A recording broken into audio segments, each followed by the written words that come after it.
ভারতের সাথে সীমান্ত বন্ধের মেয়াদ বাড়ল 14 জুন পর্যন্ত। করোনা সংক্রমণ রোধে চলমান বিধিনিষেধ 6 জুন পর্যন্ত বাড়িয়েছে সরকার।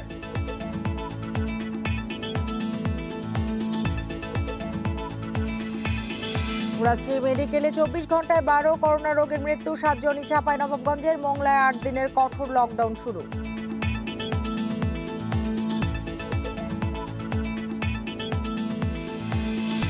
সিলেটে 24 ঘন্টায় 5 বার ভূমিকম্প, নগরীর পনিটুলায় হেলে পড়েছে 6তলা ভবন।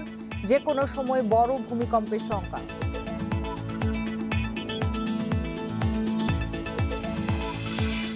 গাজীপুরে দুধের সঙ্গে ঘুমের ওষুধ খাইয়ে স্বামীকে হত্যার ঘটনায় স্ত্রী ও তার বন্ধু গ্রেপ্তার। 36 দিন পর রহস্য উদ্ঘাটন করল পুলিশ।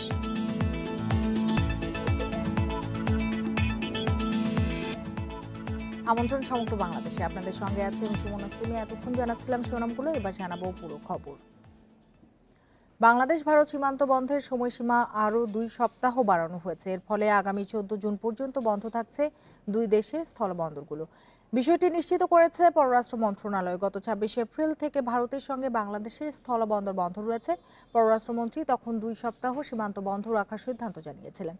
পরবর্তীতে দেশে করোনা ভাইরাসের ভারতীয় ধরন শনাক্তের খবর পাওয়া গেলে তা আরও বন্ধ রাখার সিদ্ধান্ত নেয় সরকার। তবে দেশটিতে আটকে পড়া বাংলাদেশিদের মধ্যে যাদের ভিসার মেয়াদ 15 দিন বা তার চেয়ে কম ছিল, তাদেরকে 14 দিনের বাধ্যতামূলক প্রাতিষ্ঠানিক কোয়ারেন্টিনের শর্তে দেশে ফেরার সুযোগ দেওয়া হয়।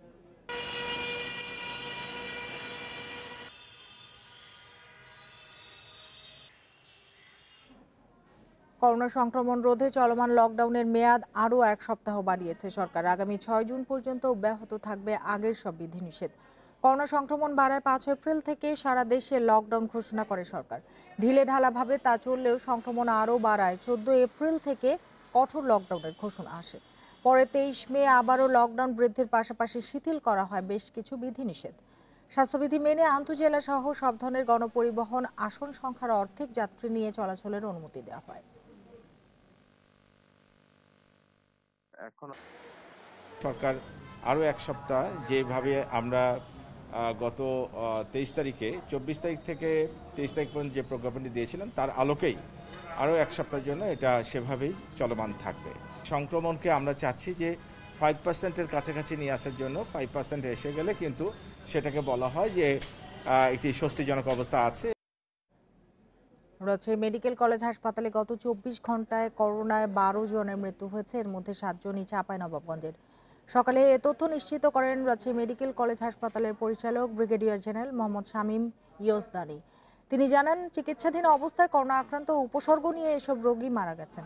বর্তমানে করোনা উপসর্গ ও আক্রান্ত হয়ে হাসপাতালে চিকিৎসাধীন আছেন 204 জন। চাঁপাইনবাবগঞ্জ ও রাজশাহী জেলার কিছু অংশে করোনা সংক্রমণ ব্যাপকভাবে ছড়িয়ে পড়েছে। এসব রোগীদের চিকিৎসা দিতে গিয়ে সাধারণ রোগীদের সেবা দিতে হিমশিম খেতে হচ্ছে চিকিৎসকদের। এদিকে করোনা সংক্রমণ ব্যাপকভাবে বাড়ায় রাজশাহী মেডিকেলে চিকিৎসা দিতে নানা সমস্যায় পড়তে হচ্ছে তাদের। চাঁপাইনবাবগঞ্জ থেকে এতগুলো রুগী আসছে, কিন্তু একজন ডাক্তারও আসে না, কিন্তু তারা কিন্তু ওখানে রুগী যাইতে আমাদের এখানে ট্রান্সফার করে দিচ্ছে। আমরা আজকে ডিজি হেলথ বরাবর আমরা এটা একটা চিঠি লিখছি এবং আমি পার্সোনালি কথা বলবো এখনই যে আমরা এইভাবে সহায়তা পাচ্ছি না। চিকিৎসক দরকার, যন্ত্রপাতি বা ঔষধের দরকার, কারণ অনেকে আবার সব ওষুধগুলো কিনতে পারে না। সবকিছু মিলে এ নিয়ে আরো জানাতে এবার রাজশাহী থেকে যোগ দিয়েছেন সহকর্মী মাইনুল হাসান। মাইনুল হাসান, কি বলছেন চিকিৎসকরা? পরিস্থিতি আসলে কোন দিকে যাচ্ছে? এখনই তো তারা হিমশিম খাচ্ছেন চিকিৎসা দিতে। আসলে রাজশাহীর যে করোনা পরিস্থিতি সেইটি একেবারে হিমশিম খাওয়ার মতনই। গত 24 ঘন্টায় শনাক্ত বিবেচনায় রাজশাহীতে করোনা আক্রান্তের হার 37% বলে জানিয়েছে রাজশাহী সিভিল সার্জন ডাক্তার কাইয়ুম তালুকদার। তিনি আমাদেরকে জানাচ্ছেন যে রাজশাহীতে যে সরকারিভাবে যে বিধিনিষেধটি দেওয়া হচ্ছে সেটি যদি পুরোপুরি মানা হয়, তবেই রাজশাহীতে এবং জনগণ যদি এই যে বিধিনিষেধ সেটি মানার প্রবণতা বৃদ্ধি পায়, তবেই রাজশাহীতে সংক্রমণ হার কমানো সম্ভব। এছাড়া রাজশাহীতে সংক্রমণ হার কমানো সম্ভব নয়। এছাড়াও আমরা দেখছি যে রাজশাহী মেডিকেল কলেজে যে 204 জন রোগী ভর্তি হয়েছে তার বেশিরভাগই কিন্তু চাঁপাইনবাবগঞ্জের। আমরা জানি যে চাঁপাইনবাবগঞ্জে সংক্রমণ বেড়ে যায়, এর মধ্যে সেটি লকডাউন করা হয়েছে চাঁপাইনবাবগঞ্জ জেলা, এবং যেটি 6ষ্ঠ দিন আজকে চলছে। এবং রাজশাহী মেডিকেলে এখন পর্যন্ত যেসব রোগী আসছে তাদের অধিকাংশই চাঁপাইনবাবগঞ্জের, এবং তাদের মধ্যে আমরা দেখেছি যে 42 জনের নমুনা আইইডিসিআর এ পাঠানো হয়েছিল। সেখান থেকে কিন্তু 7 জনের শরীরে বা করোনার ভারতীয় ধরন পাওয়া গেছে, এবং এইটি পাওয়ার পরেই কিন্তু আমরা দেখছি যে চিকিৎসক, সাধারণ মানুষ সবার মনে একটু উদ্বেগের সৃষ্টি হয়েছে এবং যেহেতু চাঁপাইনবাবগঞ্জের বেশিরভাগ রোগী রাজশাহী মেডিকেল কলেজ হাসপাতালে ভর্তি হচ্ছে এবং সেখানে রাজশাহী মেডিকেল হাসপাতালে করোনা চিকিৎসার জন্য 200টি বেড আমরা জানি যে সেটি আছে। কিন্তু গত 24 ঘন্টায় রাজশাহী মেডিকেল কলেজে ভর্তির পরে আজকে রাজশাহী মেডিকেল কলেজ হাসপাতালে 204 জন রোগী ভর্তি হয়েছে। অর্থাৎ যে পরিমাণ এখানে বেড থাকার কথা তার চেয়ে বেশি রোগী। এক্ষেত্রে এই রাজশাহী মেডিকেল কলেজ হাসপাতালের পরিচালক ডাক্তার শামীম ইয়াজদানির সাথে আমার কথা হয়েছে। তিনি জানিয়েছেন যে তারা এর মধ্যে রাজশাহী সদর হাসপাতাল ব্যবহারের জন্য অনুমতি চেয়ে স্বাস্থ্য মন্ত্রণালয়ে চিঠি পাঠিয়েছিল। পাশাপাশি তাদের এই যে বর্ধিত রোগীর কারণে চিকিৎসকদের সংকট, সেইটি যেন অন্য জায়গা থেকে এনে রাজশাহী মেডিকেল কলেজে সংযুক্ত করে সেটি যেন চাহিদা পাঠানো হয়েছিল। আমরা জানি যে সদর হাসপাতাল ব্যবহারের বিষয়ে এখন পর্যন্ত কোনো সিদ্ধান্ত আসেনি। তবে রাজশাহী মেডিকেলে চিকিৎসক সংযুক্তের জন্য ৪ জন চিকিৎসক থেকে উপজেলা পর্যায় থেকে রাজশাহী মেডিকেলে সংযুক্ত করা হয়েছিল। কিন্তু স্বাস্থ্য অধিদপ্তর থেকে তাদের সে আদেশ আবার প্রত্যাহার করে তাদেরকে আগের যে কর্মস্থলে ছিল সেখানে তাদের দেওয়া হয়েছে। তো পরিচালক যিনি বলছেন যে যেহেতু রোগী বাড়ছে তাদের ব্যবস্থা বা করোনা চিকিৎসার জন্য যে ওয়ার্ড বা বেড সেটি তুলনামূলক কম। চিকিৎসক সংকট এই মুহূর্তে চিকিৎসক যে ৪ জন এখানে বদলি হয়েছিল সেইটি ফিরিয়ে নেওয়া তিনি চিকিৎসকদের একটি সংকট হিসাবে দেখছেন এবং এটি সংকট যদি থেকে যায় তাহলে করোনা রোগী যেসব আসছে তাদের চিকিৎসা দেওয়া অসম্ভব হয়ে পড়বে। তবে হাসপাতাল কর্তৃপক্ষ বলছে যেহেতু সদর হাসপাতালটি ব্যবহারের অনুমতি তারা এখনো পায়নি, সেক্ষেত্রে রাজশাহী মেডিকেলের ১ নম্বর যে ওয়ার্ডটি আছে সেইখানে যেসব রোগী আছে তাদেরকে বিভিন্ন ওয়ার্ডে স্থানান্তর করে সেই ওয়ার্ডটি তারা এখন প্রস্তুতের চেষ্টা করছেন যে সেইখানে যদি করোনা রোগীর সংখ্যা বেড়ে যায় সেই বাড়তি রোগীগুলো সেখানে তারা চিকিৎসা নেবেন। তবে আমরা দেখেছি যে রাজশাহীতে চাঁপাইনবাবগঞ্জের লকডাউনের কারণে রাজশাহীর যে সীমান্ত গোদাগাড়ি এলাকা সেইখান দিয়ে কিন্তু বিভিন্নভাবে মানুষ রাজশাহীতে প্রবেশ করছেন এবং তারা রাজশাহীর বিভিন্ন পথ দিয়ে তারা ঢাকায় যাওয়ার চেষ্টা করছেন যেহেতু গণপরিবহন চলছে বা দূরপাল্লার বাস চলছে। আমি কথা বলেছিলাম জেলা প্রশাসনের সাথে, তারা বলছে চাঁপাইনবাবগঞ্জ ও রাজশাহী জেলা প্রশাসন কিন্তু যৌথভাবে এই যে নিষেধাজ্ঞা বা স্বাস্থ্যবিধি মানার বা চাঁপাইনবাবগঞ্জ যে লকডাউন সেইটি তারা যৌথভাবে কাজ করছে। তবে তিনি বলছেন যে সাধারণ মানুষ যারা আসছেন তারা মহাসড়ক দিয়ে আসছে না, তারা বিভিন্ন ফিডার রোড দিয়ে জমির ভিতর দিয়ে তারা চোরাগত পথে এসে রাজশাহী পৌঁছেছেন এবং তারপরে বিভিন্ন জায়গায় ছড়িয়ে পড়ছেন। এইভাবে যদি চলতে থাকে তাহলে রাজশাহীর যে পরিস্থিতি করোনা সংক্রান্তের হার 37% এইটি আরো বাড়বে বলে আমাদেরকে শঙ্কা করছেন রাজশাহী স্বাস্থ্য বিভাগ। রাজশাহীর করোনা পরিস্থিতি নিয়ে জানাচ্ছিলেন সহকর্মী মাইনুল হাসান। সারা দেশে করোনা সংক্রমণ পরিস্থিতি কিছুটা নিয়ন্ত্রণে এলেও ভারতের সাথে সীমান্তবর্তী এলাকাগুলোতে শনাক্তের হার বাড়ছে হু হু করে। সংক্রমণের হার ৭১% হওয়ায় মোংলায় চলছে ৮ দিনের কঠোর বিধিনিষেধ। কয়েকদিনের তুলনায় সংক্রমণ বেড়েছে চাঁপাইনবাবগঞ্জেও। ঈদ উল ফিতরের আগে ভারতীয় সীমান্তবর্তী বাগেরহাটের মোংলায় প্রতিদিন করোনা শনাক্তের হার ছিল ৩০%। তবে গত কয়েকদিনে তা বেড়ে দাঁড়িয়েছে ৭১%। পরিস্থিতি বিবেচনায় সেখানে চলছে ৮ দিনের কঠোর বিধিনিষেধ। লকডাউনের নির্দেশনা কার্যকরে মাঠে নেমেছে পুলিশের বেশ কয়েকটি দল। গুরুত্বপূর্ণ মোড়ে চেকপোস্ট বসানোর পাশাপাশি চলছে ভ্রাম্যমাণ টহলও। তবে বেলা বাড়ার সাথে সাথে সড়কে বেড়েছে মানুষের আনাগোনা, যদিও মোংলা বন্দরের কার্যক্রম অব্যাহত রয়েছে। মাস্ক ব্যবহার করেন, মাস্ক ছাড়া কেউ মার্কেটে আসবেন না বা আমরা আসতে দিচ্ছি না, আমরা সবাই সেইভাবে সচেতন আছি। লোকজনকেও আমরা সচেতন করেছি যেন তারা তাদেরকে দিকে নজরদারি রাখে, তারা বাইরের ভিতরেই থাকে। যতগুলো এন্ট্রি পয়েন্ট আছে সেখানে চেকপোস্ট বসিয়েছি এবং জনসাধারণের চলাচল সীমিত করার জন্য লক্ষ্যে যা কিছু করার দরকার সেটা আমরা করছি এবং শহরের মেইন পয়েন্টে আমাদের চেকপোস্ট আছে। এদিকে চাঁপাইনবাবগঞ্জে আবারও বাড়ছে করোনা সংক্রমণ। ২৪ ঘন্টায় সেখানে শনাক্তের হার প্রায় ৫৭%। পরিস্থিতি মোকাবেলায় ঘোষিত ৭ দিনের লকডাউনের ৬ষ্ঠ দিনেও অবশ্য থেমে নেই মানুষের চলাচল। অযথা চলাচল নিয়ন্ত্রণে হিমশিম আইন শৃঙ্খলা বাহিনী। ভারতীয় ভ্যারিয়েন্টের কমিউনিটি ট্রান্সমিশন হওয়ায় লকডাউনের মেয়াদ বাড়ানোর দাবি সচেতন মহলের। সরকার বলছে ৫% হলে স্কুল খুলবে, সেক্ষেত্রে আমাদের ৫৬%, ৫৭% যদি হয়ে যায় তাহলে তো সেক্ষেত্রে আমাদেরকে অবশ্যই লকডাউন বাড়াতে হবে। সংক্রমণ নিয়ন্ত্রণে না এলে লকডাউন বাড়ানোর ইঙ্গিত দিয়েছেন জেলা সিভিল সার্জন। বেসিক্যালি একদিনের আপনার রিপোর্ট দেখে বা 2 দিনের রিপোর্ট দেখে এক্স্যাক্টলি কি অবস্থা বলা যায় না। মিটিংয়ে উপস্থাপন করব, তারপর কমিটি যা সিদ্ধান্ত নেবে সেটাই ইমপ্লিমেন্ট হবে। এদিকে গোপালগঞ্জের তেলিভিটা গ্রামে ৪র্থ দিনের মতো চলছে লকডাউন। ভারতীয় ভ্যারিয়েন্ট আছে কিনা জানতে আইডিসিআরে নমুনা পাঠানো হয়েছে। Shamima Rahman, Independent News desk. বাগেরহাটের মোংলায় করোনা শনাক্তের হার গত কয়েকদিনে বেড়ে দাঁড়িয়েছে ৭১%। এ অবস্থায় সেখানে আজ থেকে চালু করা হয়েছে লকডাউন। এ নিয়ে আরও জানাতে এবার মোংলা থেকে যোগ দিয়েছেন সহকর্মী জাহিদুল ইসলাম। জাহিদুল ইসলাম, মোংলায় লকডাউন কার্যকরে প্রশাসন কেমন তৎপর, আর এ নিয়ে সাধারণ মানুষ কি বলছেন, তারা বিধিনিষেধগুলো কতটা মানছেন?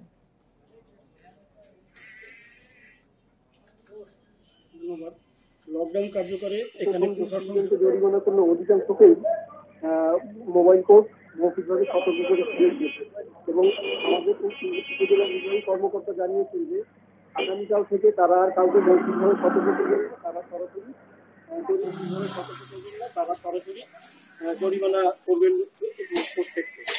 এছাড়া সকাল 8টা থেকে পুলিশ প্রশাসন শহরের ভিতরে টহল দিয়ে যাচ্ছে এবং শহরের ভিতরে যতগুলো এন্ট্রি পয়েন্ট আছে প্রত্যেকটা এন্ট্রি পয়েন্টে তারা চেকপোস্ট বসিয়েছে। ওখান থেকে যদি কোনো মানুষ ঢুকতে চায় শহরের ভিতরে তবে তাদেরকে জিজ্ঞাসাবাদ করতে, যদি মনে করে অপ্রয়োজনীয় তাহলে তারা কাউকে শহরের ভিতরে ঢুকতে দিচ্ছে। এছাড়া সাধারণ জনগণের সাথে কথা বলে আমরা জানতে পেরেছি যে জনগণ এই লকডাউনটাকে ভালো চোখেই দেখছে। জনগণ মনে করছে যে লাইটারের জাহাজগুলো থেকে নাবিকদের লোকালয়ে নামার কারণে এবং ঈদ এবং ঘূর্ণিঝড় ইয়াস নিয়ে মানুষ বেশ ব্যস্ত ছিল, যে কারণে করোনার ব্যাপারে মানুষ আসলে ততটা সচেতন ছিল না। ঠিক এই সময়টাতেই আসলে ঈদের মৌসুমটা শুরু হওয়ার পরেই হঠাৎ করে লাফ দিয়ে মোংলায় করোনা পরিস্থিতি ভয়ঙ্কর আকার ধারণ করেছে। জাহিদুল, একটু জানতে চাই যে কয়েকদিন আগেই কিন্তু মোংলায় শনাক্তের হার বেশ কম ছিল, হঠাৎ করে এই যে 71% হলো, এর কারণ হিসেবে স্বাস্থ্য সংশ্লিষ্ট যারা আছেন তারা আসলে কি বলছেন? স্বাস্থ্য সংশ্লিষ্টরা আসলে এ বিষয়ে মানুষের সচেতনতার কথা বলছেন, কিন্তু সাধারণ জনগণ বলছেন যে ঈদের মৌসুম শুরু হওয়ার কারণে তখন দোকানপাট সহ অন্য সবকিছুই খোলা ছিল, সবার ভিতরে একটা ঈদের আমেজ কাজ করেছে এবং তখন মানুষ একটু ঘোরাফেরাও বেশি করেছে। আর ঠিক ঈদ পরবর্তী সময়ে কিন্তু ঘূর্ণিঝড় ইয়াসের আবির্ভাব ঘটে। ইয়াসের আবির্ভাব ঘটার পরে কিন্তু মোংলার জনগণ বেশ আতঙ্কিত ছিল এবং তারা নিজেদের রক্ষা করার জন্য এবং ওই প্রস্তুতি নেওয়ার জন্য কিন্তু তাদের সব চিন্তা চেতনা এবং তাদের কর্মকাণ্ড ওই দিকে পরিচালিত হয়েছে, যে কারণে মানুষের মাথায় আসলে এখানে করোনার বিষয়টি ছিল না। এই যে মাঝখানে যে আপনার 2 সপ্তাহ থেকে 3 সপ্তাহ যে সময়টা গেছে, এই সময়টাতেই কিন্তু আসলে করোনাটা অস্বাভাবিক হারে বৃদ্ধি পেয়েছে। জাহিদুল ইসলাম, আপনাকে অনেক ধন্যবাদ আমাদের সাথে যোগ দেবার জন্য। এদিকে সীমান্তবর্তী জেলা চাঁপাইনবাবগঞ্জে গত 24 ঘন্টায় নমুনা পরীক্ষার বিপরীতে শনাক্ত প্রায় 57%, সেখানেও চলছে লকডাউন। এ নিয়ে আরও জানাবেন সহকর্মী ফয়সাল মাহমুদ। ফয়সাল, করোনা শনাক্তের হার যদি না কমে সেক্ষেত্রে লকডাউন আরো বাড়তে পারে কিনা? জি, চাঁপাইনবাবগঞ্জের আসলে যে তথ্যটি সংবাদে বলা হচ্ছিল যে গত 24 ঘন্টায় 56% করোনা শনাক্ত হয়েছে। তো এই অবস্থায় আসলে আমরা সকালে চাঁপাইনবাবগঞ্জের সিভিল সার্জন জাহিদ নজরুল চৌধুরীর সাথে কথা বলেছিলাম যে আসলে 50%-এর বেশি করোনা শনাক্ত হওয়ার কারণে চাঁপাইনবাবগঞ্জে লকডাউন ঘোষণা করা হয়েছিল। যদিও মাঝখানে 2 দিন 33% এবং 34% ছিল করোনা শনাক্তের হার। হঠাৎ করে এক লাফে যেহেতু 56% হয়ে গেছে, তো এখন আসলে লকডাউনের কি অবস্থা হবে? তিনি যেটা বলছেন যে তিনি আসলে লকডাউন আ হবে কি হবে না, বাড়বে কি বাড়বে না এটা নির্ধারণ করবেন না। এটা নির্ধারণ করবে সাধারণত করোনা নিয়ন্ত্রণ যে কমিটি রয়েছে সেই কমিটি। তিনি শুধুমাত্র সুপারিশ করতে পারেন। তা আমরা তার কাছে জানতে চেয়েছিলাম যে আসলে আপনি কি সুপারিশ করবেন? তিনি যেটা বলছেন যে আজকে এবং কালকে আরো 2 দিন সময় রয়েছে। এই 2 দিনের করোনা রিপোর্টের উপরই ভিত্তি করে আসলে তিনি মতামত জানাবেন বা সুপারিশ জানাবেন করোনা নিয়ন্ত্রণ কমিটির কাছে। আর আরেকটা বিষয় আসলে বলে রাখি, মানে গত কালকে আমরা যেটা বলেছি চাঁপাইনবাবগঞ্জে 8 জনের শরীরে ভারতীয় ভ্যারিয়েন্ট পাওয়া গেছে এবং এই ভ্যারিয়েন্ট নিয়ে আসলে চাঁপাইনবাবগঞ্জ মানুষের ভিতরে একটা চাপা আতঙ্ক বিরাজ করছে। আজকেও অনেকে আমাদের কাছে বলেছেন যে এই আতঙ্কের কারণে আসলে লকডাউন বাড়ানো উচিত। 1 সপ্তাহের যে 1 সপ্তাহ লকডাউন শেষ হচ্ছে আগামীকাল, এই লকডাউন আরো 1 সপ্তাহ বাড়ানো উচিত। বিশেষ করে আমরা গত 24 ঘন্টায় যে শনাক্তের হার সেটা যদি একটু বিশ্লেষণ করে বলি যে আগে আমরা দেখেছি চাঁপাইনবাবগঞ্জের শিবগঞ্জ উপজেলাতে সবচেয়ে শনাক্তের হার বেশি ছিল এবং তারপর সদর উপজেলা এবং পর্যায়ক্রমে গমস্তাপুর, নাচল এবং ভোলাহাট উপজেলায় শনাক্তের হার ছিল। কিন্তু এইবার একটু ব্যতিক্রম হয়েছে। এবার আমরা সদরেই সবচেয়ে বেশি শনাক্তের হার দেখেছি। 188 জনের মধ্যে 107 জনের শরীরে যে করোনা শনাক্ত হয়েছে তাদের মধ্যে 65 জনই আসলে চাঁপাইনবাবগঞ্জ সদরের। এই নিয়ে আসলে চাঁপাইনবাবগঞ্জ সদরের মানুষ অনেক ভয়ে আছে এবং আতঙ্কের মধ্যে রয়েছেন। তারা দাবি জানিয়েছেন যে লকডাউন অন্তত আরো 1 সপ্তাহ বাড়ানো হোক করোনা পরিস্থিতি নিয়ন্ত্রণের জন্য। চাঁপাইনবাবগঞ্জের লকডাউন পরিস্থিতি নিয়ে জানাচ্ছিলেন সহকর্মী ফয়সাল মাহমুদ। বিরতির পর স্বাগত আরেকবার। করোনা ভাইরাসের ভারতীয় ধরন ও ফাঙ্গাস আতঙ্কে পঞ্চগড়ের বাংলা বান্ধা স্থলবন্দরে পণ্য আমদানি বন্ধ করে দিয়েছেন আমদানিকারক, রপ্তানিকারক ও ব্যবসায়ীরা। C&F এজেন্ট, আমদানি রপ্তানিকারক ও বন্দর সংশ্লিষ্টদের বৈঠকে রোববার এই সিদ্ধান্ত নেওয়া হয়। ভারতে করোনার ঊর্ধ্বমুখী পরিস্থিতিতে এই বন্দর দিয়ে মানুষ পারাপার বন্ধ করে সরকার। তবে জরুরি পণ্যের পাশাপাশি প্রতিদিন ভারত ও নেপাল থেকে 3 থেকে 400 পাথরবাহী ট্রাক চলাচল ছিল। এতে করোনা সহ হোয়াইট, ইয়েলো ও ব্ল্যাক ফাঙ্গাসের আতঙ্ক দেখা দেয় স্থানীয়দের মাঝে। ঝুঁকি এড়াতে 5 দিন স্থলবন্দর বন্ধ রাখার সিদ্ধান্ত নেয় তারা। তবে ভারতে পরিস্থিতি স্বাভাবিক না হওয়া পর্যন্ত বন্দরটি বন্ধ রাখার কথা বলছেন জনপ্রতিনিধিরা। যদি ইন্ডিয়ান ড্রাইভার আমাদের এলাকায় ঢোকে, সে কারণেই করোনার ঝুঁকিটা বাড়তে পারে। সর্বসম্মতিক্রমে আমরা সিদ্ধান্ত নিয়েছি যে আমরা আগামী 1 সপ্তাহ, আগামী বৃহস্পতিবার পর্যন্ত আমরা আমদানি বন্ধ রাখব। সিলেটে আজ আবারও মৃদু ভূকম্পন অনুভূত হয়েছে। এ নিয়ে 2 দিনের মধ্যে 5 বার কেঁপে উঠল সিলেট নগরী। এদিকে ভূমিকম্পের প্রভাবে নগরীর পনিটুলা এলাকায় একটি 6তলা ভবন হেলে পড়েছে। এতে জানমালের ক্ষতি না হলেও বড় ধরনের ভূমিকম্পের আশঙ্কা করছেন বিশেষজ্ঞরা। শনিবার সকাল 10:30টায় প্রথমবার কেঁপে ওঠে সিলেট নগরী। এরপর 3.5 ঘন্টার ব্যবধানে 4 বার হয় ভূকম্পন। এ সময় সর্বোচ্চ 4.1 মাত্রার কম্পন রেকর্ড হয় রিক্টার স্কেলে। এরপর রবিবার ভোর 4:35 আবারও কেঁপে ওঠে নগরী। ভূমিকম্পের ফলে পনিটুলায় 6তলা একটি ভবন হেলে পড়ার খবরে আতঙ্ক ছড়ায় স্থানীয়দের মাঝে। তবে ভবন মালিকের দাবি, নির্মাণজনিত কারণে ভবনটিকে হেলে পড়া মনে হয়। কালকে 5 থেকে 6 বার ভূমিকম্প দেওয়ার জন্য মানুষ আতঙ্কে পড়ে গেছে এবং এই দিক দিয়ে তাকায় আর বলে আপনার এইটা হেলে পড়েছে। তখন আমাদের মোবাইল টিভির কিছু সাংবাদিক আছে, গুজব ছড়ানোর জন্য উনারা 1 নাম্বার, এবং উনারা এসে আপনার এইটা ভাইরাল করে দিছে যে বিল্ডিং হেলে গেছে। ভবনটি ভূমিকম্প বা অন্য কোনো কারণে হেলে পড়েছে কিনা তা তদন্ত করছে সিটি কর্পোরেশন ও ফায়ার সার্ভিস। পুষ্করণী বরাট করে ভবন হয়েছে, সেটা তো আমাদের সিটি কর্পোরেশন বা যেভাবে হোক তারা পারমিশন নিয়ে এটা করেছে, এবং আদৌ এটা করা যায় কিনা সেটা তো আইনি ব্যাপার, আইনিভাবে সেটা দেখা হবে এবং সেইটা আইনিভাবেই পদক্ষেপ নেওয়া হবে। দফায় দফায় এমন মৃদু কম্পন বড় ভূমিকম্পের আভাস বলছেন বিশেষজ্ঞরা। সিলেটের যে জায়গায় ভূমিকম্প হয়েছিল, সিলেট অঞ্চল নিয়ে আমরা যদি একটু আপডেট কাজ করি, তাহলে এটা বিশেষজ্ঞ কমিটি নিয়ে আমরা কিন্তু অরিজিনাল বিষয়টা জানতে পারবো। কোনো নতুন আর্ট সৃষ্টি হয়েছে কি না, নতুন কোনো লাইন বরাবর সৃষ্টি হয়েছে কি না, ভবিষ্যতের জন্য আমাদের সুবিধা হবে। এদিকে ভূমিকম্প মোকাবেলার প্রস্তুতি হিসেবে একটি সেল গঠন করেছে সিটি কর্পোরেশন। এছাড়া জরুরি প্রয়োজনে সহায়তার জন্য খোলা হয়েছে একটি হটলাইন। দুর্যোগ ব্যবস্থাপনা মন্ত্রণালয়ের একটা গ্যাজেট এবং নীতিমালা রয়েছে, সেখানে মহানগরীতে মেয়র সাহেবের সভাপতিতে একটা কমিটি আছে। তারপরে ওই কমিটি বৃহৎ আকারে, তো গতকালকে মেইন কোর ডিপার্টমেন্ট তাদেরকে নিয়ে আবার আরেকটা কমিটি গঠন করা হয়েছে। পরিস্থিতি স্বাভাবিক রাখতে নগরবাসীকে আতঙ্কিত না হওয়ার পরামর্শ দিয়েছেন এই কর্মকর্তা। মাধব কর্মকার, ইন্ডিপেন্ডেন্ট নিউজ, সিলেট। সিলেটের পরিস্থিতি আরও জানাতে সেখান থেকে যোগ দিয়েছেন সহকর্মী মঞ্জুর আহমেদ। মঞ্জুর, আমরা জানি যে ঝুঁকিপূর্ণ ভবন চিহ্নিত করার জন্য সিটি কর্পোরেশন অভিযান চালাচ্ছে। এখন পর্যন্ত কতটি ঝুঁকিপূর্ণ ভবন চিহ্নিত করা হয়েছে এবং এই ভবনগুলো নিয়ে কি সিদ্ধান্ত জানা গেছে?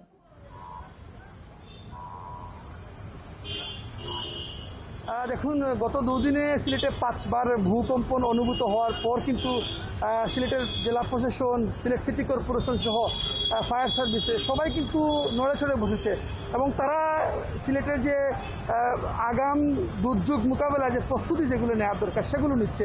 এরই অংশ হিসাবে আজকে সিলেট সিটি কর্পোরেশনের পক্ষ থেকে বেলা 3:30টার দিকে সিলেট সিটি মেয়র আরিফুল হক চৌধুরীর নেতৃত্বে একটি অভিযান পরিচালনা করা হচ্ছে এবং সিলেট নগরীতে যতগুলো ঝুঁকিপূর্ণ ভবন রয়েছে সেই ভবনকে তারা 10 দিনের জন্য বন্ধ ঘোষণা করেছেন এবং প্রত্যেকটি ভবনে তারা যাচ্ছেন, গিয়ে ভবন মালিক পক্ষ সবাইকে বলছেন যে তারা 10 দিন যাতে তাদের এই ভবন বন্ধ রাখেন এবং এখানে কোনো ধরনের মানুষের সমাগম যাতে না হয় সে ব্যাপারে তারা তাদেরকে বলছেন। আমি এই মুহূর্তে যে জায়গাটিতে আছি সিলেটের একটি বড় মার্কেট মধুবন সুপার মার্কেট, এই মার্কেটটিও ঝুঁকিপূর্ণ ভবনের তালিকায় রয়েছে। কিছুক্ষণ আগে মেয়র আরিফুল হক চৌধুরী এই ভবনের প্রায় 300 দোকান রয়েছে, ব্যবসায়ী তাদেরকে বলেছেন যে আগামী 10 দিন যাতে তারা এই দোকানপাট বন্ধ রাখেন, এবং ব্যবসায়ীরাও কিন্তু মেয়রের এই আশ্বাসকে তারা স্বাগত জানিয়েছেন। তারা বলছেন যে যেহেতু একটা দুর্যোগ, সিলেটে টানা 5 বার ভূমিকম্প হয়েছে এবং ছোট ছোট ভূমিকম্প বড় ভূমিকম্পের আভাস দিচ্ছে, এবং ভূ বিশেষজ্ঞরা এটা বলছেন যে ছোট ছোট ভূমিকম্প হওয়ার পর হয়তো 7 দিন অথবা 10 দিনের মধ্যে ওই এলাকায় বড় ভূমিকম্প হওয়ার একটা আশঙ্কা থেকে থাকে। এই আশঙ্কা থেকেই মূলত সিটি কর্পোরেশন এই কর্মকাণ্ডগুলো পরিচালনা করছে। এবং সিলেট নগরীতে এরকম প্রায় 24টি ভবন রয়েছে, কিছু মার্কেট রয়েছে, পাশাপাশি অন্যান্য সরকারি কিছু দপ্তরও রয়েছে যেগুলো ঝুঁকিপূর্ণ তালিকায় আছে। এই তালিকায় যতগুলো ভবন আছে সবগুলো ভবনেকেই আগামী 10 দিন তাদের সব ধরনের কার্যক্রম বন্ধ রাখার জন্য বলা হচ্ছে।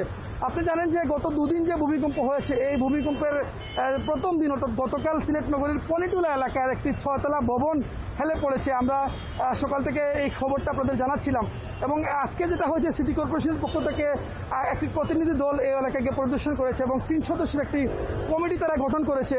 আসলে এই ভবন কতটা ঝুঁকিপূর্ণ, ইতিমধ্যে কিন্তু এই ভবনে যারা বাসিন্দা আছেন তাদেরকে নিরাপদ স্থানে সরিয়ে নেওয়া হয়েছে। সিটি কর্পোরেশনের পক্ষ থেকে একটু জানতে চাই যে ভবনটি হেলে পড়েছে পনিটলা এলাকায়, আপনি বলছিলেন সেই ভবনটি ভূমিকম্প বা অন্য কোনো কারণে হেলে পড়েছে কিনা সেটি জানাতে পেরেছেন কিনা? আসলে আমরা এলাকায় গিয়ে বিভিন্ন ধরনের বক্তব্য পেয়েছি। প্রথমে এলাকাবাসী যেটা বলেছেন যে এই ভবনটি যখন নির্মাণ করা হয়েছিল তখন এই জায়গাটি একটা ডুবা ছিল, এই ডুবার মধ্যে এই ভবনটি নির্মাণ করা হয়েছে 6তলা ভবন। আবার ভবনের মালিক যারা তারা দাবি করছেন যে তাদের এই ভবনে অল্প একটু আংশিক 1 ইঞ্চির মতো হেলে গেছে অনেক আগে থেকেই, গতকালের ভূমিকম্পে সেটা হয়নি। কিন্তু বাস্তবে সিটি কর্পোরেশন যেটা বলছে যে কারণেই হেলে থাকুক, তাদের যে কমিটি আছে 3 সদস্যের কমিটি, তারাই সেটা নিরূপণ করবেন। এবং আমরা যেটা প্রাথমিকভাবে জানতে পেরেছি যে সিটি কর্পোরেশনের যে ইঞ্জিনিয়ারিং দল আছে তারা আমাদেরকে জানিয়েছেন যে এই ভবনের বেশ কিছু ইঞ্চিখানেক অংশ হেলে গেছে, কিন্তু তারপরেও ভবনটা একেবারে ঝুঁকিপূর্ণ বলা তারা এই মুহূর্তে বলতে পারছে না। তারা আরও পরীক্ষা নিরীক্ষা করবেন, তারপরেই বলতে পারবেন এই ভবনটি কতটুকু ঝুঁকিপূর্ণ রয়েছে এই মুহূর্তে। মঞ্জুর আহমেদ, আপনাকে অনেক ধন্যবাদ আমাদের সাথে যোগ দেওয়ার জন্য।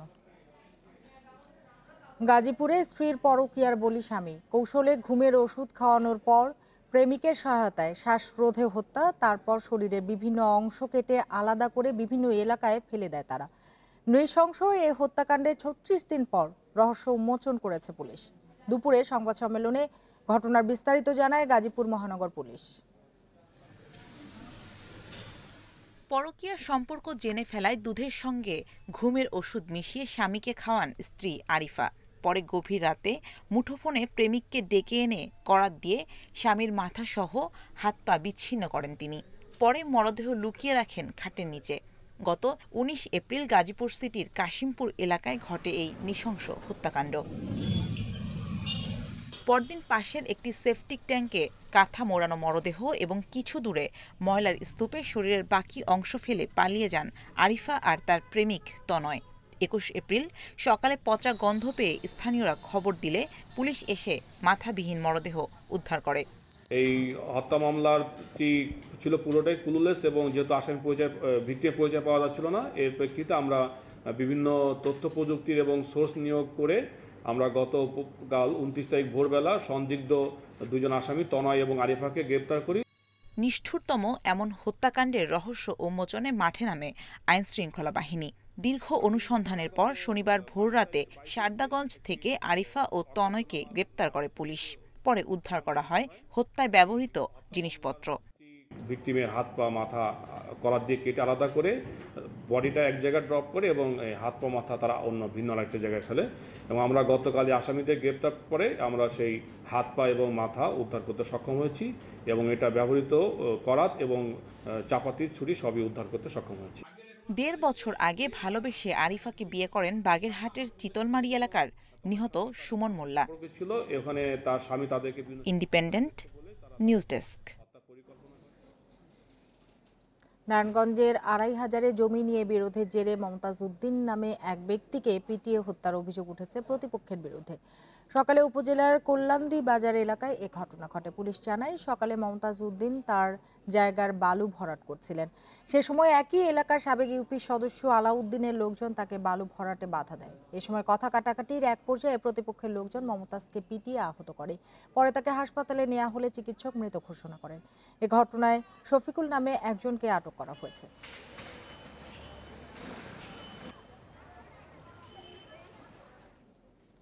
নোয়াখালীর কোম্পানিগঞ্জে আওয়ামী লীগের দুই পক্ষের মধ্যে গোলাগুলির ঘটনায় প্রতিবাদ জানিয়ে লাঠি মিছিল করেছেন বসুরহাট পৌরসভার মেয়র আব্দুল কাদের মির্জা ও তার অনুসারীরা। সকালে কাদের মির্জার নেতৃত্বে মিছিলটি বসুরহাট পৌরসভার প্রধান সড়ক প্রদক্ষিণ করে। পরে বঙ্গবন্ধু চত্বরে পথসভা করেন তারা। সেই সময় কোম্পানিগঞ্জ থেকে অতিরিক্ত পুলিশ সুপার, ইউএনও, ওসি এবং এসিল্যান্ডকে প্রত্যাহারের দাবি জানান তারা। পরে আওয়ামী লীগের অন্য পক্ষের নেতাদের শাস্তিও দাবি জানান তারা। এসব দাবি বাস্তবায়ন না হলে কঠোর কর্মসূচির হুঁশিয়ারি দেন কাদের মির্জা। গতকাল রাতে কোম্পানিগঞ্জে আওয়ামী লীগের দুপক্ষের সংঘর্ষে কাদের মির্জার 7 অনুসারী গুলিবিদ্ধ হন।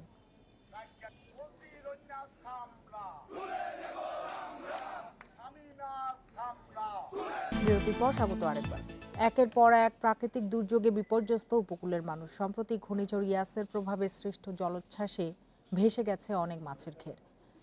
সাতক্ষীরা, খুলনা ও বাগেরহাটে ক্ষতির পরিমাণ দাঁড়িয়েছে অন্তত 29 কোটি টাকা। ক্ষতিগ্রস্তদের তালিকা করে সহায়তার আশ্বাস দিয়েছে স্থানীয় প্রশাসন।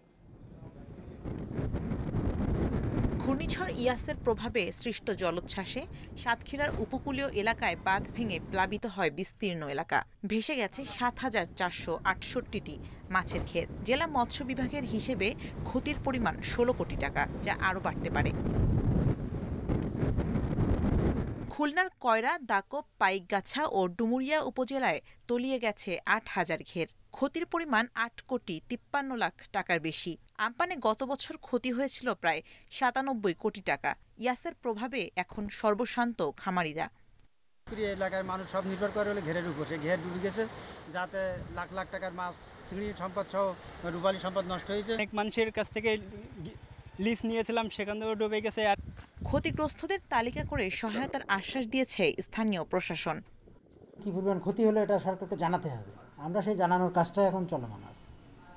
তারপরে সরকার যখন বরাদ্দ দিবে তখন আমরা সেগুলি দিয়ে দেব। ইতিমধ্যে যে ঘের যেগুলি নষ্ট হয়েছে, মৎস্য প্রাণী সম্পদ মন্ত্রণালয় থেকে বিনামূল্যে এবং সুদবিহীন আবার মৎস্য চাষিদেরকে ঋণ দেওয়া হবে বলে ইতিমধ্যে মন্ত্রণালয় থেকে আমাদেরকে জানিয়েছেন।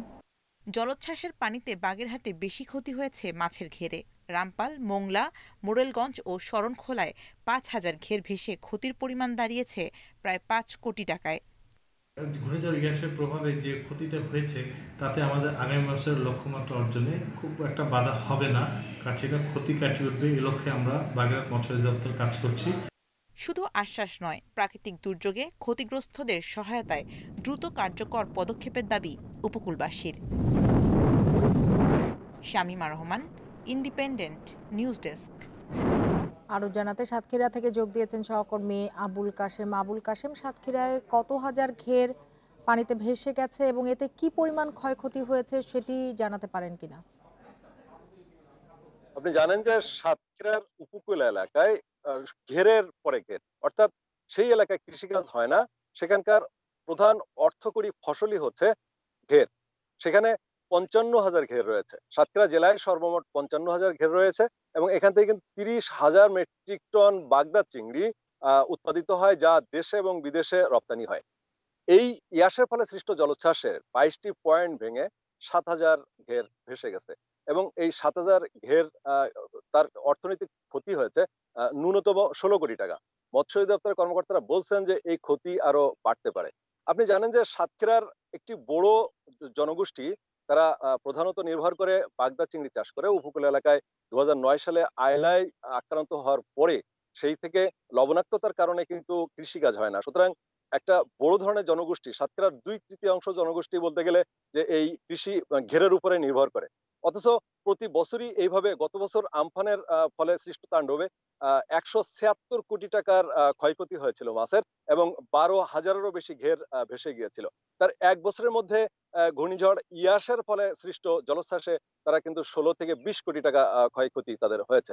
আমি অনেক কৃষকের সঙ্গে কথা বলেছি, তারা যেমনটা বলছিলেন যে আসলে সাতক্ষীরাতে সবচেয়ে বড় সংকট দেখা দিয়েছে যারা ঘের চাষী তাদের জন্য। কারণ এখান থেকে 2 মাস আগে তাপদাহে 1/3 ঘেরের কোটি কোটি টাকার মাছ কিন্তু মড়ক লেগে মারা গিয়েছিল।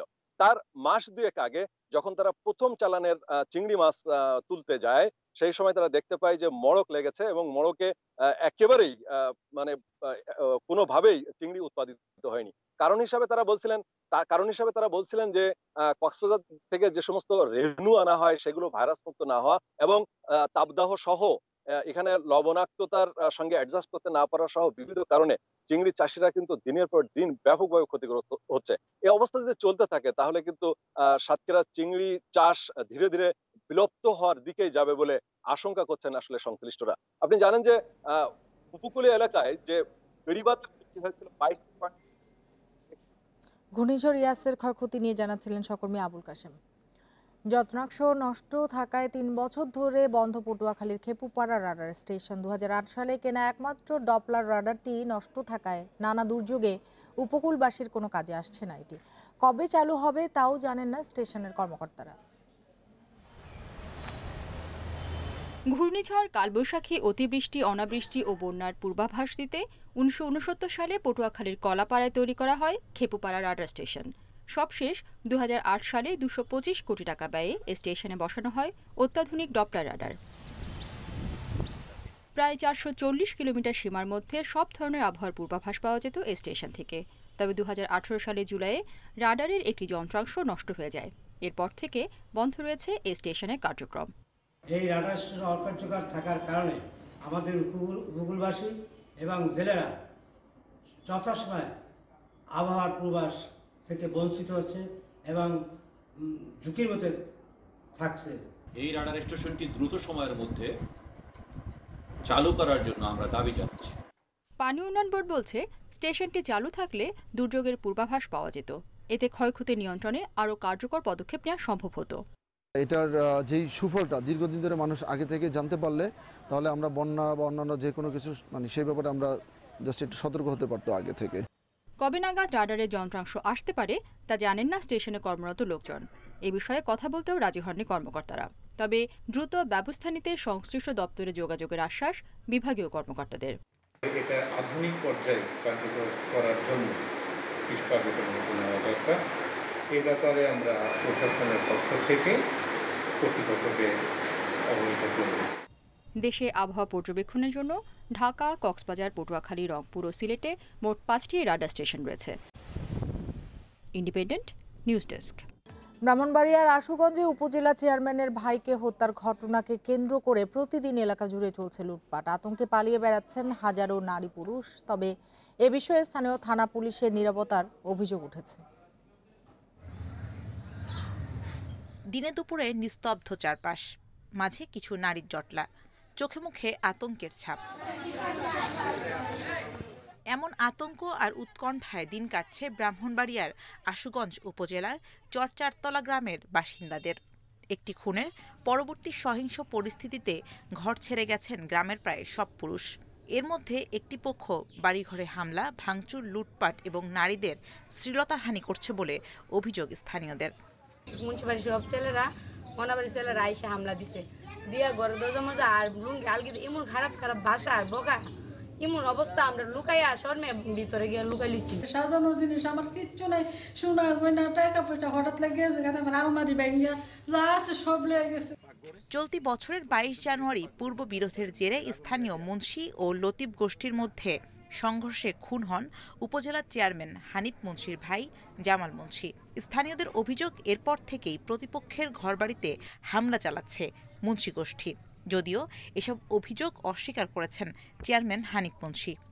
আসামের আত্মীয় স্বজন ট্রাক দিয়ে ভরে তাদের মাল দিনের বেলায় রাত্রে দিনে তাদের মাল তারা নিয়ে গেছে। হামলা ও লুটপাটের ঘটনা স্বীকার করে পুলিশ সুপার বলছেন, এই ঘটনায় জড়িত সবাইকে আইনের আওতায় আনা হবে। যদি সে জনপ্রতিনিধি হয়ে থাকে, অপরাধের সাথে সংশ্লিষ্টতা থাকে, তাইলে ওই হিসাবে বিবেচনা করে তাকে কিন্তু আইনের আওতায় নিয়ে আসবে। সেক্ষেত্রে কোনো প্রতিবন্ধকতা লাগবে না, আমরা জানি। দুপক্ষের বিরোধের জেরে নিরপরাধ কেউ যেন হয়রানির শিকার না হন, সেদিকে লক্ষ্য রাখার আহ্বান স্থানীয়দের। Independent News desk. দক্ষিণ পশ্চিমাঞ্চলের প্রবেশদ্বার রাজবাড়ী দৌলতদিয়া ফেরিঘাটে বেড়েছে যানবাহনের চাপ। গত দুদিন ধরেই পদ্মা পাড়ের অপেক্ষায় রয়েছে কয়েকশো পণ্যবাহী ট্রাক। সকাল থেকে ফেরিঘাট এলাকায় পণ্যবাহী ট্রাকের সারি থাকলেও বেলা বাড়ার সাথে সাথে বাড়তে থাকে যাত্রীবাহী গাড়ির চাপ। ঘাটের 0 পয়েন্ট থেকে প্রায় 5 কিলোমিটার এলাকায় দেখা গেছে যানবাহনের দীর্ঘ সারি। ঘাটে আটকে থেকে ভোগান্তি পোহাতে হচ্ছে যাত্রী ও চালকদের। বিআইডব্লিউটিসি জানিয়েছে যানবাহনের বাড়তি চাপ আর 5 নম্বর ফেরিঘাট মেরামতের কারণে এই পরিস্থিতির সৃষ্টি হয়েছে। টোকিও অলিম্পিকে ট্র্যাক অ্যান্ড ফিল্ডে বাংলাদেশের প্রতিনিধি Zahir Raihan greatest show on আর্থে অংশগ্রহণের মধ্যে সীমাবদ্ধ থাকলেও লাল সবুজকে প্রতিনিধিত্ব করতে পেরে গর্বিত এই অ্যাথলেট। প্রত্যাশার কমতি নেই বাবা মা ও শেরপুরবাসীর। বাস্তবতা জেনেও জহিরকে নিয়ে আকাশচুম্বী স্বপ্ন সবার। অলিম্পিকে অংশগ্রহণের মধ্যে সীমাবদ্ধ থাকে বাংলাদেশ। ট্রায়াল থেকেই ছিটকে পড়েন অ্যাথলিটরা। তারপরও অলিম্পিক বলে কথা, লাল সবুজ পতাকা নিয়ে বাংলাদেশকে প্রতিনিধিত্ব করার মধ্যে আনন্দ খোঁজেন সবাই। ব্যতিক্রম নন স্প্রিন্টার জহির রায়হানও। অ্যাথলেটিক্স ফেডারেশন জহিরকে অলিম্পিকে পাঠানোর সিদ্ধান্ত নিয়েছে। দেশসেরা স্প্রিন্টার ইসমাইল শিরিনকে বাদ দিয়ে জহিরকে পাঠানোর সিদ্ধান্তে সমালোচনা হয়েছে। তাতে মনসংযোগে ছেদ পড়ছে না জহিরের। ট্র্যাক অ্যান্ড ফিল্ডে বাংলাদেশকে প্রতিনিধিত্ব করার মাঝে খুঁজে নিচ্ছেন আনন্দ। 2021 টোকিও অলিম্পিকে আমার অ্যাথলেটিক্স ফেডারেশন আমাকে মনোনয়ন করেছেন, অসংখ্য ধন্যবাদ জানাই। আমার সমস্ত কিছু বিবেচনা করে আমাকে আজকে এত বড় একটা সুযোগ করে দিয়েছে। বাস্তবতা জানেন জহিরের বাবা মাও, তারপরও সন্তানকে নিয়ে আশায় বুক বাঁধছেন তারা। এই বাংলাদেশের এবং বাঙালির জাতির জন্য অলিম্পিক গেমসে যেন একটা কিছু করতে পারে। আমার ছেলে অলিম্পিকে চান্স পাইছে, আপনাদের কাছে সবার কাছে আমি দোয়া প্রার্থী। ট্র্যাক অ্যান্ড ফিল্ডে আসার আগে ফুটবলে ধ্যান জ্ঞান ছিল জহিরের। হাতে খড়ি হয়েছিল সাধন বসাকের হাত ধরে। শিষ্যকে অলিম্পিকের মঞ্চে দেখতে পেরে গর্বিত জহিরের কোচ। শেরপুর জেলা প্রশাসন ও জেলা ক্রীড়া সংস্থা থেকে দেয়া হয়েছে সংবর্ধনাও। একাডেমি ছেলেরা যখন বিদেশে যায় আমি তখন নিজে ওদের সঙ্গে বিদেশে যাই, আমার মনটা যায়। আমি তাদের মাধ্যমেই আমি অলিম্পিকেও যাবে, আসলে আমিও যাব। বিভিন্ন খেলায় অংশগ্রহণ করে স্বর্ণপদক পেয়েছে। আমরা আশা করছি সে অলিম্পিকে অংশগ্রহণ করে বাংলাদেশের মুখ উজ্জ্বল করবে। মাশরাফিকে দিয়ে যেমন নড়াইলকে চেনে সবাই, তেমনি জহিরকে দিয়ে শেরপুরকেও চিনবে ভিন্নভাবে, এমন প্রত্যাশা সবার। Roksana Afroz, independent news. সমগ্র বাংলাদেশ শেষ করার আগে শিরোনামগুলো জানিয়ে দিচ্ছি আরো একবার। ভারতের সাথে সীমান্ত বন্ধের মেয়াদ বাড়ল 14 জুন পর্যন্ত। করোনা সংক্রমণ রোধে চলমান বিধিনিষেধ 6 জুন পর্যন্ত বাড়িয়েছে সরকার। রাজশাহী মেডিকেলে 24 ঘন্টায় 12 করোনা রোগীর মৃত্যু, 7 জনই চাঁপাইনবাবগঞ্জের। মোংলায় 8 দিনের কঠোর লকডাউন শুরু। সিলেটে 24 ঘন্টায় 5 বার ভূমিকম্প, নগরীর পনিটুলায় হেলে পড়েছে 6 তলা ভবন। যে কোনো সময় বড় ভূমিকম্পের শঙ্কা।